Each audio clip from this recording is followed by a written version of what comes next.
Would 10-year-old you be proud of where you're at now? Do you ever wish life had an undo button?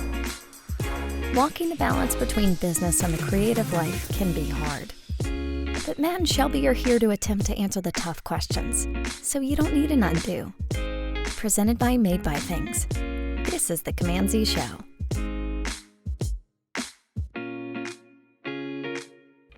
And we're back. Sorry, that was awful. I was like, maybe I'll just start talking. We'll see if something just comes out. And nothing did. We're still using it. I guess we're using this. I always love whenever people don't realize that they're like live on like the news, and then they're like, just like the face that they make whenever they find out. Carry on. I don't know. A lot of people get canceled that way, actually. So It's true. there's that. Don't do that. And that's what we're talking. Yeah, that's what we're talking about today. Talking about canceling people. Yeah. Just kidding. We're gonna talk about something else, and I don't know what we're gonna talk about specifically. But before we go there, Shelby, how you doing? Oh, I'm doing okay. Living it up. You might hear wind chimes in the background. I'm not quite sure. They're kind of loud, but it's kind of windy, cold, early fall day here. So. I found this this chart that lets you like kind of use a slider and see where the leaves are changing color at any given point over the next 2 months. That's. I don't know. I don't know. Curious. Matt, are you a fall person or no? Oh yeah, for sure. Yeah. I do hear the wind chimes, and summer is just too hot and winter is too depressing. I don't know. I enjoy them all for like 2 weeks, but maybe it's because fall only seems to last 2 weeks. Yeah. But I don't know. Anyway, Spring that's what okay? Spring's all right. Okay. I'm all right with that. Pretty good. I'm just much more fall. I like to wear my hoodies. I feel that. But okay, let's jump right in. Let's hear it. What's the question this week? Well, Matt, it was your birthday yesterday. Happy birthday! Yes. Thank you so much. And thank you. I kind of wanted to discuss, where you are now at 35, and would 10-year-old you be proud of where you're at now? Oh man, that's such a good question. It's therapy day. It is therapy day. Welcome everybody. Welcome to Matt's therapy session. It's funny though, because this is stuff that would actually come up during therapy, right? Because who I was when I was 10 years old has a lot to do with just so much about me right now. I specifically think about that 10-year-old version of me because I was in, I want to say 5th grade, 6th grade, I don't know, somewhere around there, right?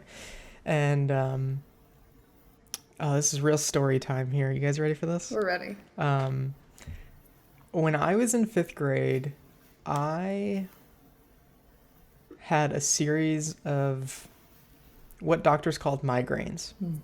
What we now, as people in 2022, call panic attacks. So this was 1997, 8, maybe somewhere around there. 97. And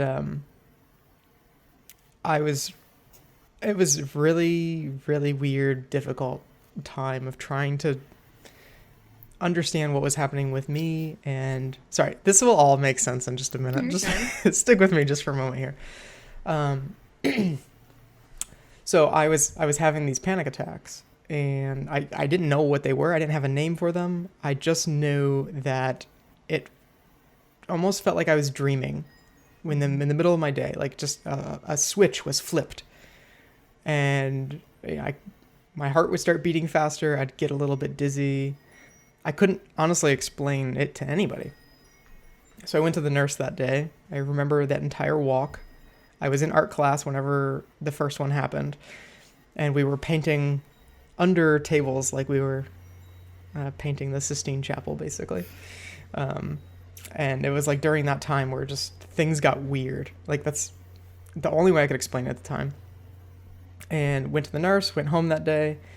I guess fast forward a little bit, a bunch of tests that the hospitals were doing because nobody could identify what was going on, but it happened a few times. And it led me to believe that I was dying, because at that age, and I don't know, at that age, I just went to my first funeral and saw my first dead body, and we're really getting into it here. But anyway, so I thought that I was dying, and turns out over time I just learned how to live with that feeling, and it stopped happening as much, basically.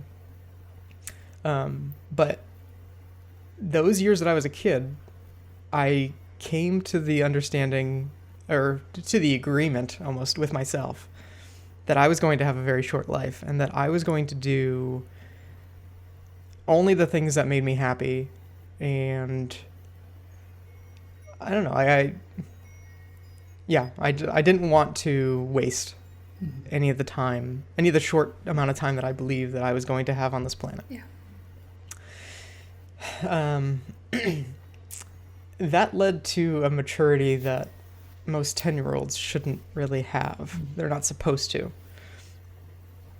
But for me, it was, wow, I love drawing. I like making things. And like, man, if I could just find a way to do that for a living, like, I would be the happiest kid in the world. And, you know, over time, you tell people about the dreams that you have, and I think it's pretty classic when you go to art school. It's like, yeah, but there's no money there. You're not going to be able to make any money. Like, you're going to be starving artists, and you're going to struggle, and it's going to be hard. But even knowing that, I still decided to go down that route. And the short answer is yes. That 10-year-old version of myself would be thrilled with how things worked out. I think it actually worked out way better than I could have even honestly dreamed about. And that's, I don't know, it's something that I think about constantly, is like, oh, would that 10-year-old version of me approve of this idea?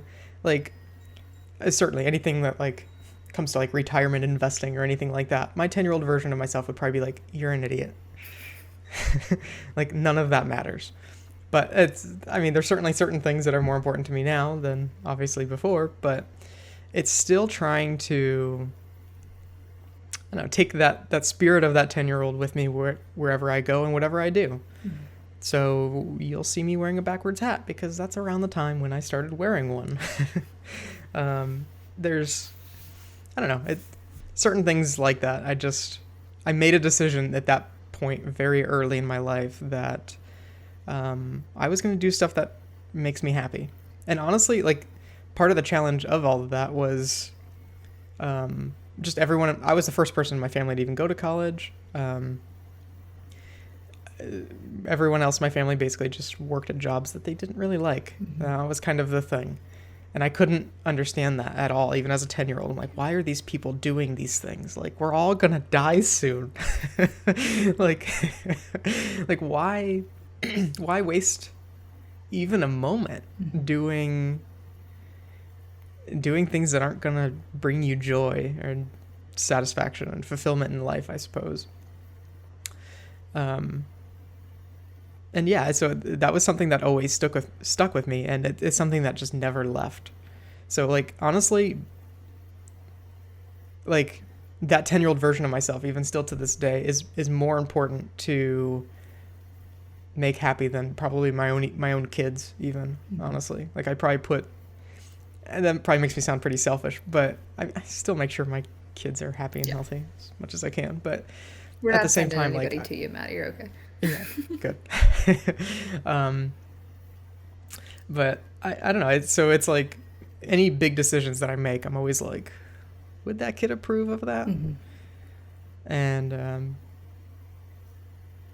More often than not, I think that any risk that I ever take when it comes to running a business or making any sort of piece of art, I think that risk always comes back down to that kid.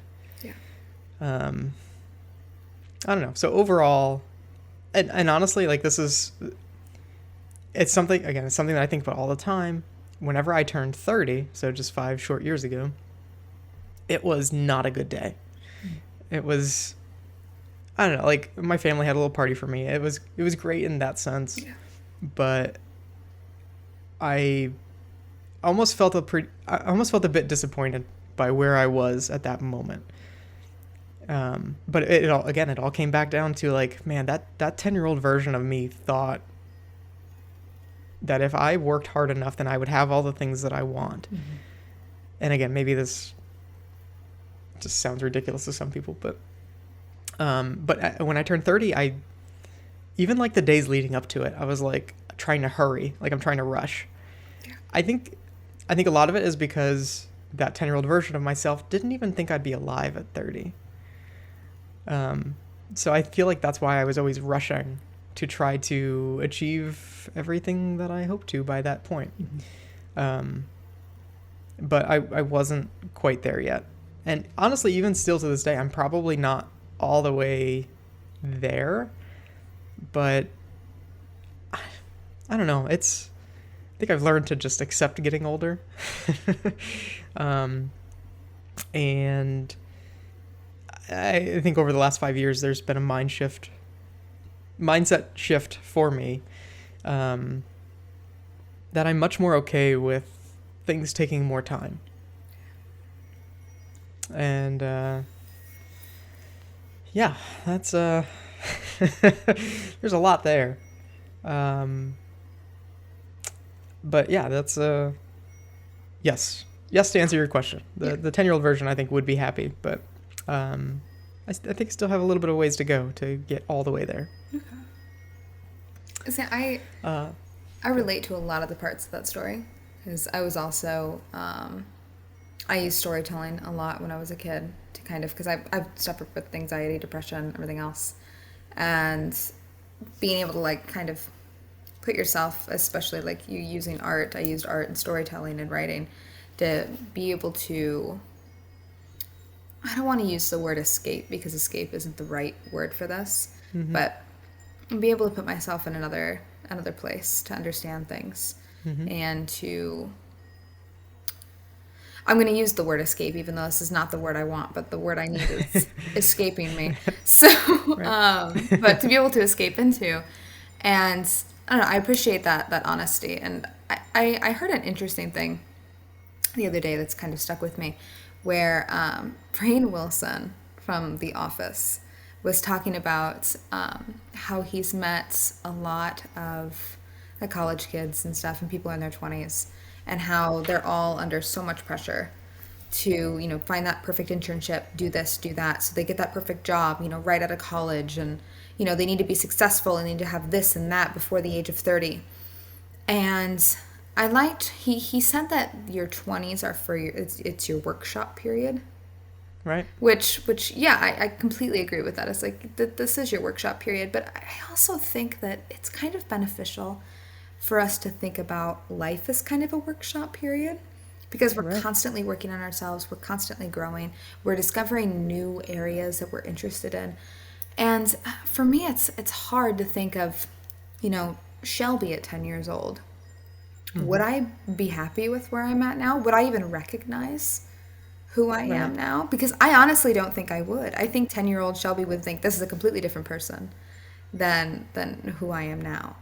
And I think that's interesting to see kind of how we grow. And the fact that that 10-year-old you, like that you can recognize yourself, 10-year-old you and yourself together as the same person is so interesting to me, just because I barely recognize like who that person was when I was 10 years old, even 5 years ago, who that person was. Right. I don't know. Huh.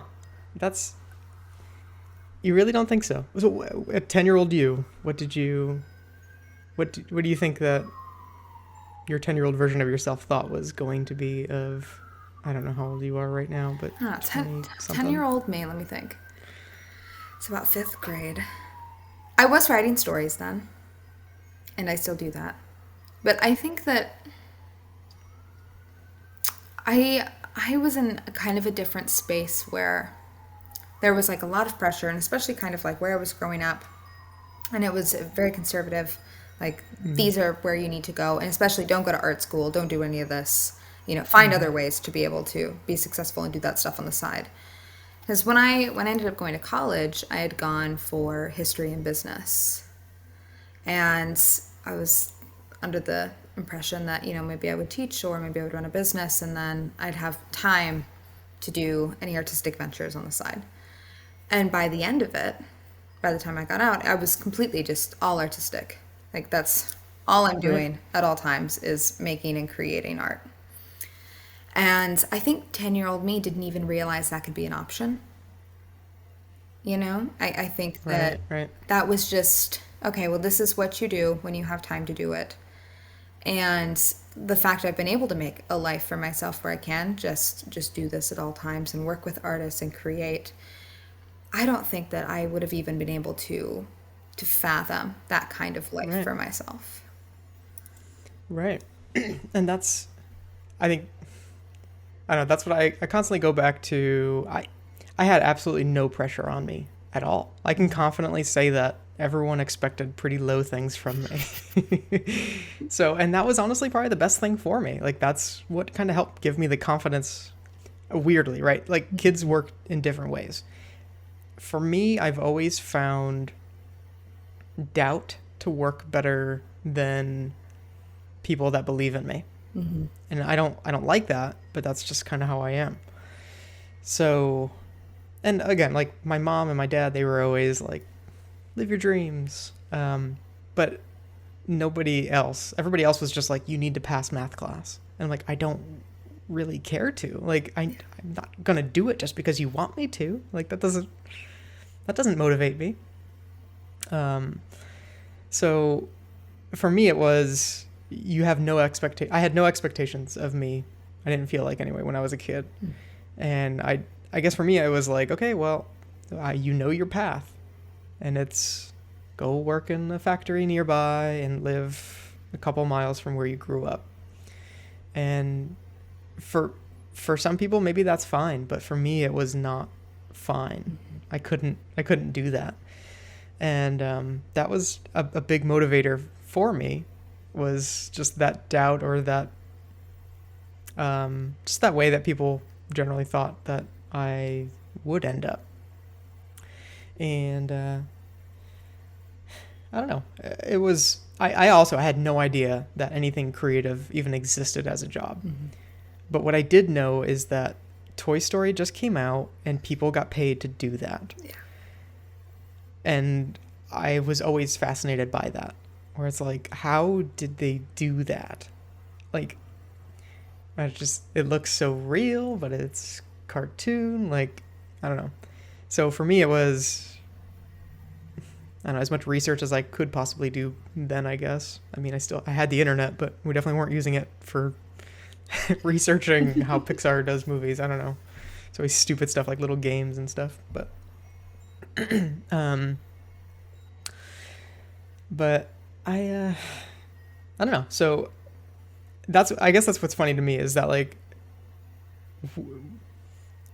what did that 10-year-old actually think I would grow up to be able to even do? And I'm not going to say it was like specifically animation. I think it was, the only thing that really, really made me happy at that point was ice cream and drawing and BMX. But, like, that was really it. So for me, it was, and baseball, but that's another thing. So for me, I'm like, I dreamed of this idea of, like, if I could become an artist of some kind and be able to make money doing it, like, damn, that would be incredible.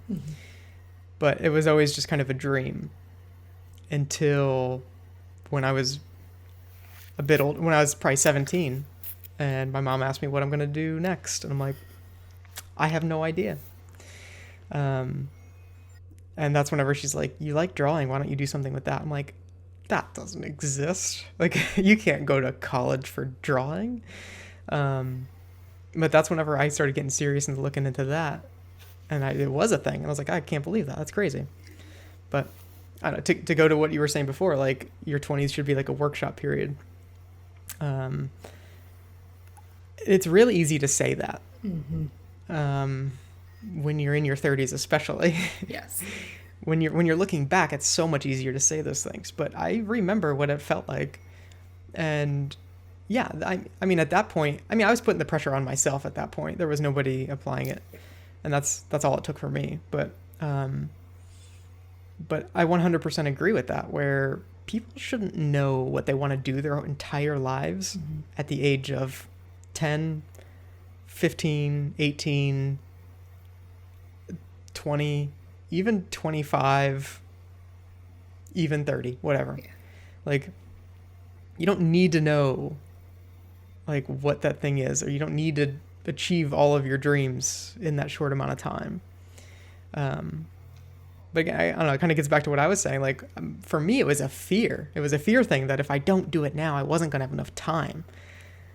Like, there was, so I guess that was the applied pressure. It was just like racing time, essentially. But I very much believe that, I don't know, during my 20s of being able to just fail a lot, not in like crazy ways or anything like that, but like definitely like small failures, that has definitely informed my 30s. As far as I'm like, oh, don't do that, that didn't work. Or honestly, for me though, like the biggest thing was probably realizing that you can take a lot of risks in life, and you can fail at those things, and it's fine. You can try again later if you want. So for me, like I probably take much bigger risks, even still to this day, than most 35, 30, 25, even 20-year-olds would take. I don't know. I don't know if it's an arrogance or if it's just a confidence, but I have a firm belief in who I am and what I'm capable of. And I think that's something that 10-year-old version of myself would just be thrilled about, honestly. It's like just being willing to try, being willing to just give it everything you have, and being okay with how it works out. Do you think you're still kind of led by a little bit of that fear that you had when you were 10? I'm led by new fears. No,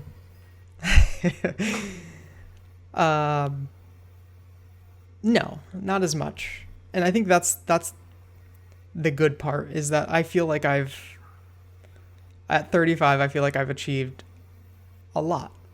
I feel like this is a recent development here, but like I feel like I'm successful. Yeah. And that was another thing that I've been always fascinated by. I remember asking my college teachers privately, like, do you feel like you're successful right now?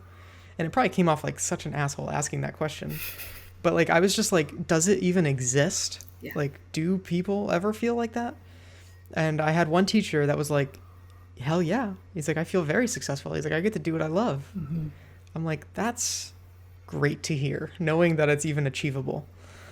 And that's, again, recent development for me. I feel like I'm successful, like to the point where I don't need validation from anybody else anymore.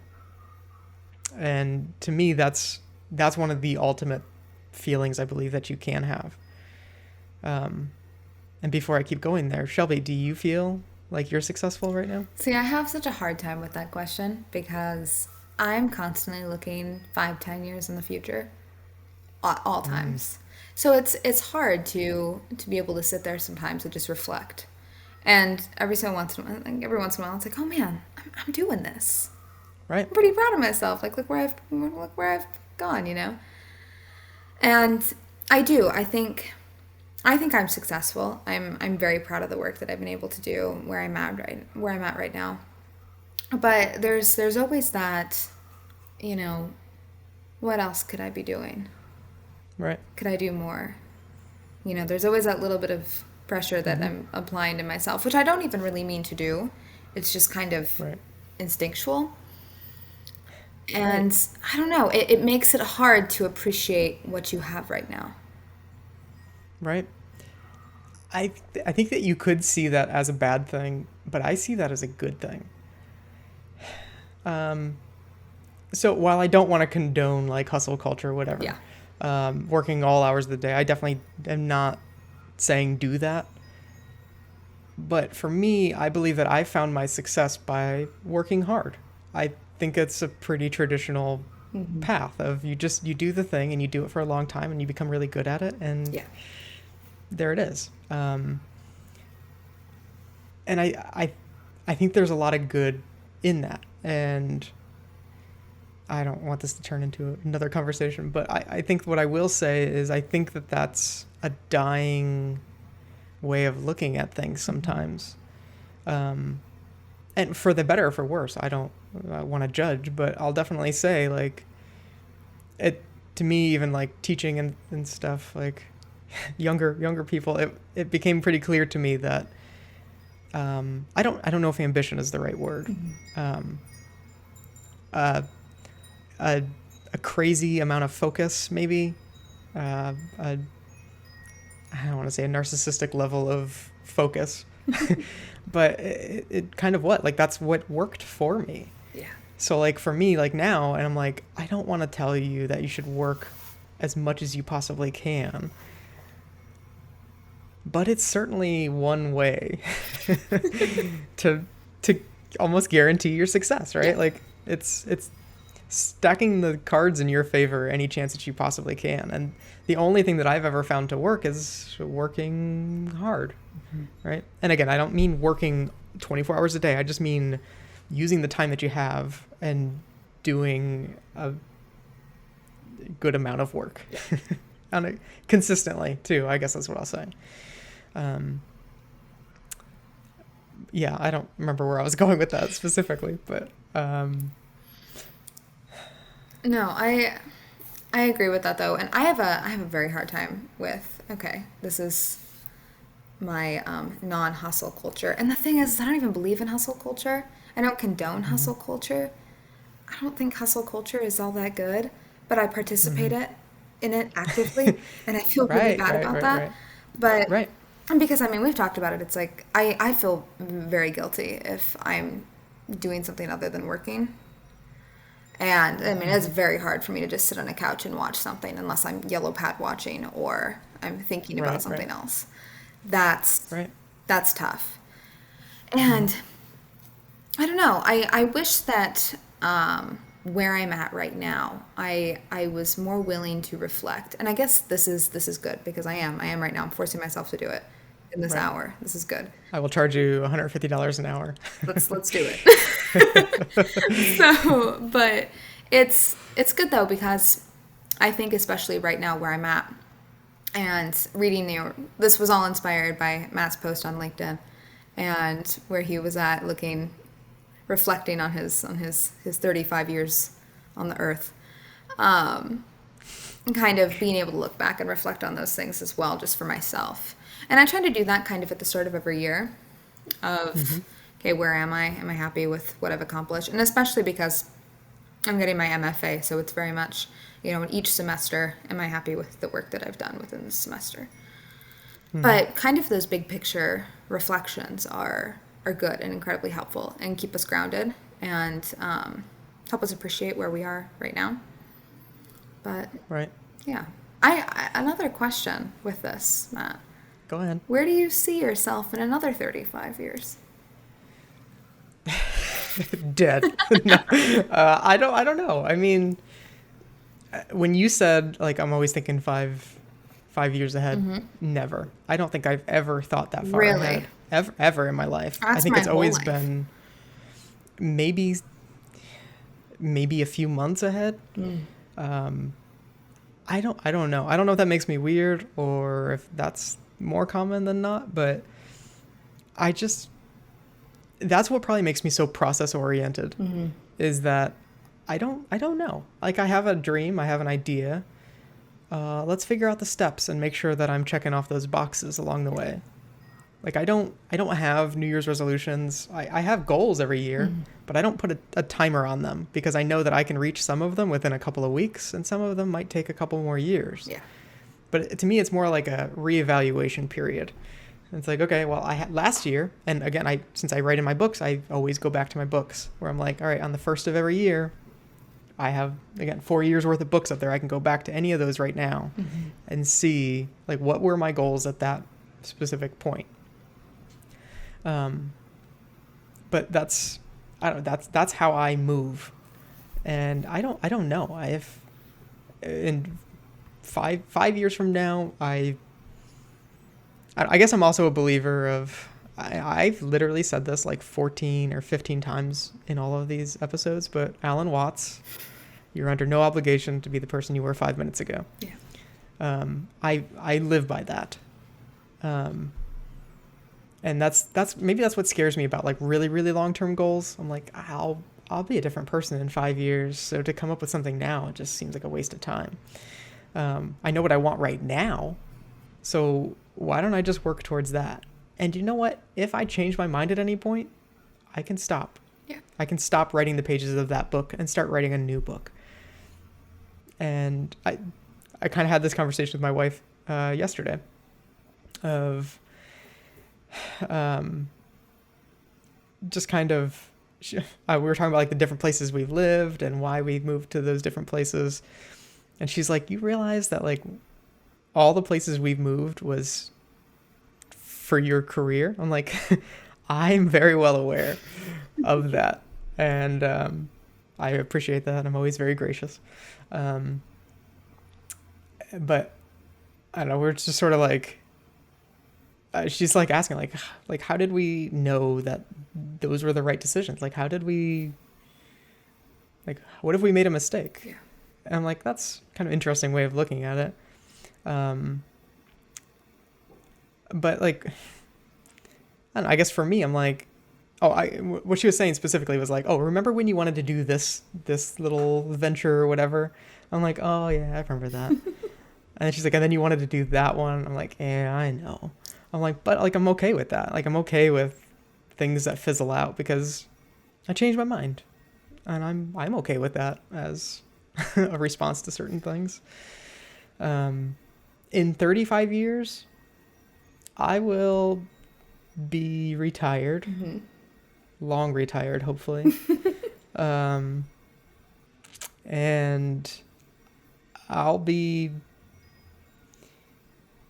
helping other people be creative,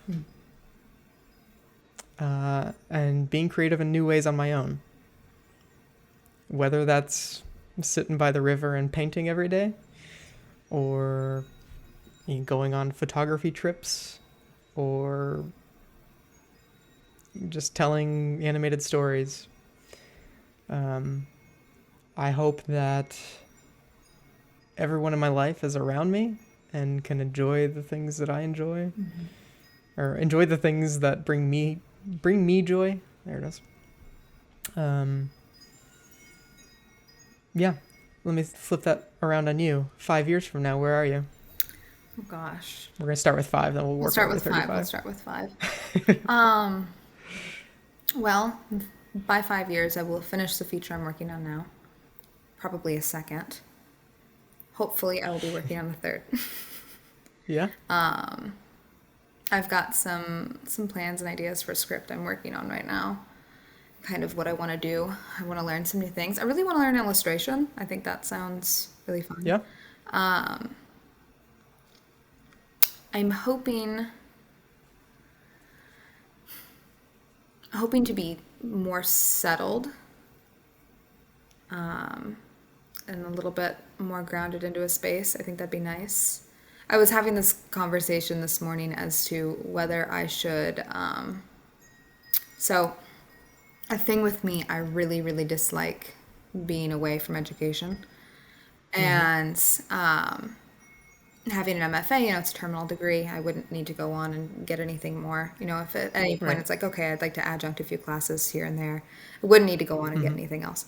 But I do kind of have this, and this has been a goal since I was really little, is I would love to get my PhD. And I don't know, we'll see. I think I'd love to get one in film theory. I think that would fit me well. I would adore it. It could be a great program. Um, but yeah, I'd like to kind of see where I'm at then and see if there's a spot for that. But no, I am very fearful though of getting my MFA and then just what do I do? What do I do with myself now? I have nothing to turn Right. in. Right. No, that's a big fear. So I overcoming mean, that first, that'd be a good thing. right. I love school. I loved college, I'll say. Um, but no, I couldn't go back. I really, really love teaching. I I believe that's probably my purpose on this planet. Yeah. If I was to put it on anything.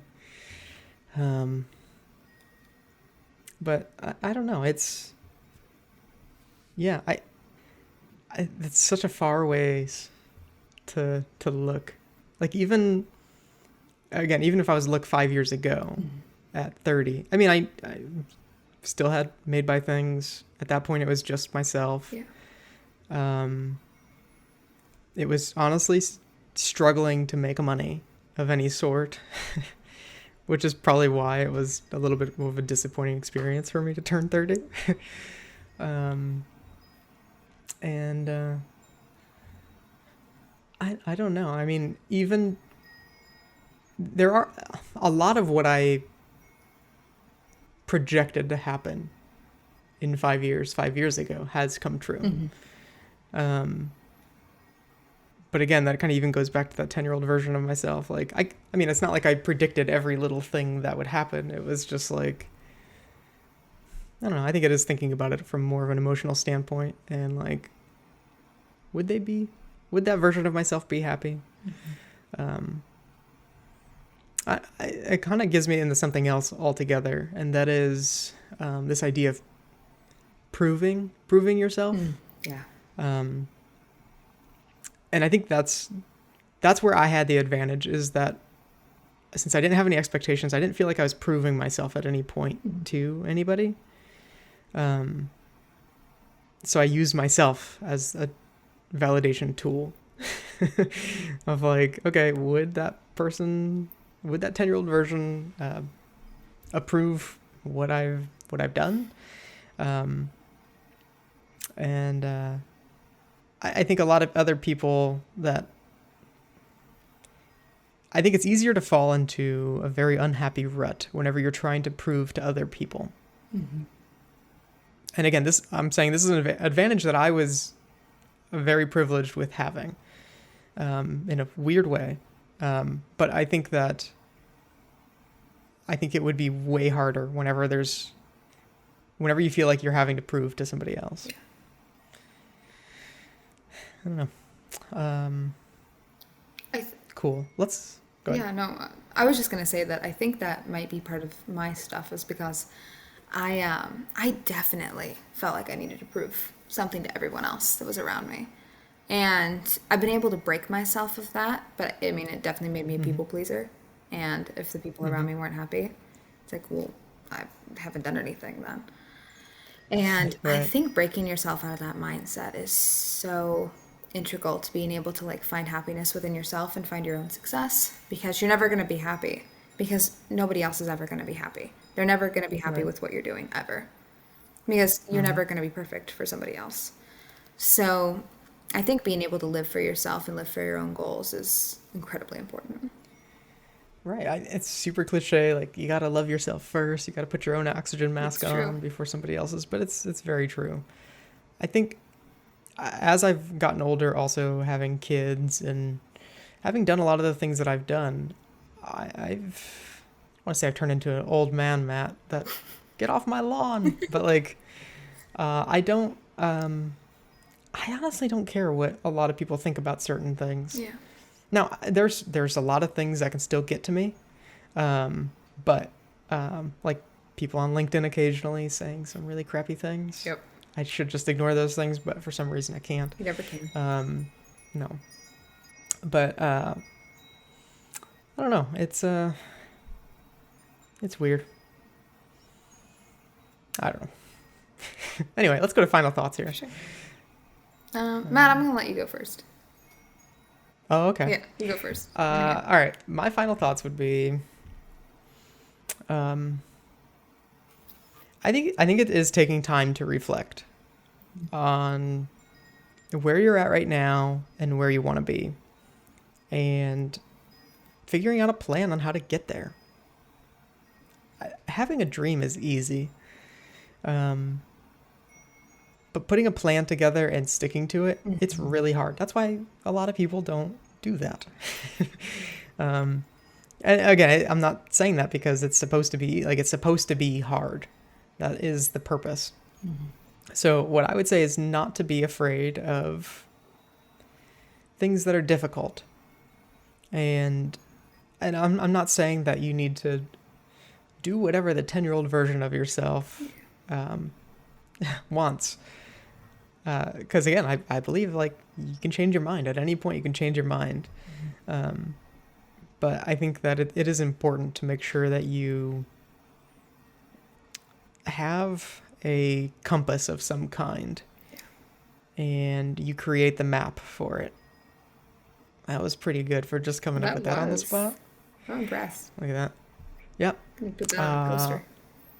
I should, or a bumper sticker. There you go.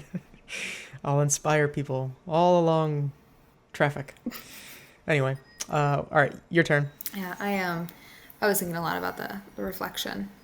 And I think for me, and this is something I'm trying to actively do, is building time out for myself to reflect and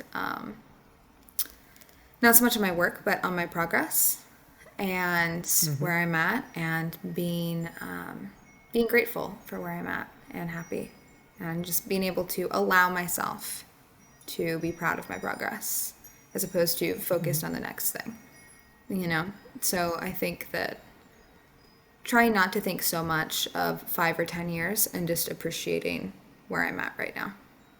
I think that's important. Sorry, I'm still going here. You're good. One of the most important things that I feel like I've ever done, I've never told anybody this, but I have a little page of Matt's accomplishments in life that nobody has access to except for me. But whenever something big happens, I write it down.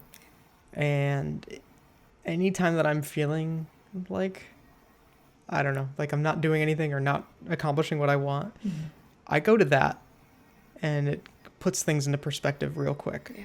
Again, not to say that I'm a super accomplished person, but I think that when anybody takes the time to write down the things that they're really proud of that they've done, I don't know.